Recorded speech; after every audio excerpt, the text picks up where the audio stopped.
నాటకం చూడాల్సి వస్తే ముందు వరుసలో కూర్చుంటాం. అదే సినిమా చూడాల్సి వస్తే వెనుక వరుసలో కూర్చుంటాం.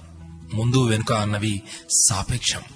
సబ్బును తయారు చేయాలంటే ఆయిల్ కావాలి. అదే చేతికి అంటిన ఆయిల్ ని పోగొట్టుకోవాలంటే సబ్బు కావాలి. చిత్రంగా ఉంది కదూ, జీవితం కూడా ఇంతే. సమస్య వచ్చి పడింది, జీవితం అయిపోయింది అనుకోకూడదు. దానిని ఓ మలుపుగా భావించాలి. ఈ ప్రపంచంలో ఇద్దరు ఆనందిస్తారు. ఒకరు పిచ్చివాళ్లు, మరొకరు చిన్నపిల్లలు. గమ్యాన్ని చేరుకోవాలంటే పిచ్చితనం కావాలి. చేరుకున్న గమ్యాన్ని ఆనందించాలంటే చిన్నపిల్లలైపోవాలి. తాళంతో పాటే తాళం చెవి కూడా తయారు చేయబడుతుంది. ఒకటి లేకుంటే రెండోది తయారు కాబడదు. అలాగే పరిష్కారం లేకుండా సమస్య కూడా రాదు. తోటా కంటే శక్తివంతమైనది మాట. ఒక్క మాటతో సంబంధం తెంచేసుకోవచ్చు. ఒకే మాటతో లేని బంధాన్ని పెంచేసుకోవచ్చు కూడా. మనిషి సమాజంలో సూదిలా బ్రతకాలి కాని కత్తెరలా కాదు.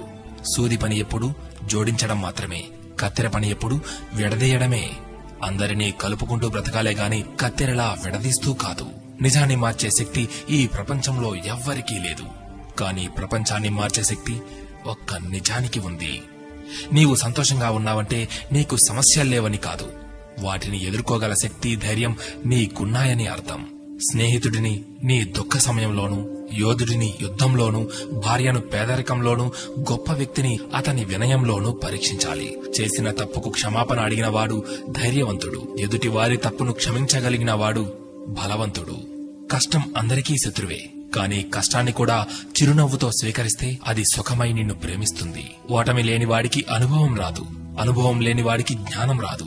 గెలిచినప్పుడు గెలుపును స్వీకరించు, ఓడినప్పుడు పాఠాన్ని స్వీకరించు. ఓడిపోయి విశ్రాంతి తీసుకుంటున్నప్పుడు ఆ ఓటమి నేర్పిన పాఠాన్ని చదువుకో, నీవే గెలుస్తావు. ఎవరికైనా ఉండేది రోజుకు 24 గంటలు మాత్రమే. గెలిచేవాడు ఆ 24 గంటలు కష్టపడుతుంటాడు. ఓడేవాడు ఆ 24 గంటలు ఎలా కష్టపడాలా అని ఆలోచిస్తుంటాడు. అంతే తేడా. గెలవాలన్న తపన, గెలవగలను అన్న నమ్మకం, నిరంతర సాధన, ఈ మూడే నిన్ను గెలుపుకు దగ్గర చేసే సాధనాలు. నేను గెలవటంలో ఓడిపోవచ్చు, కానీ ప్రయత్నించడంలో గెలుస్తున్నాను.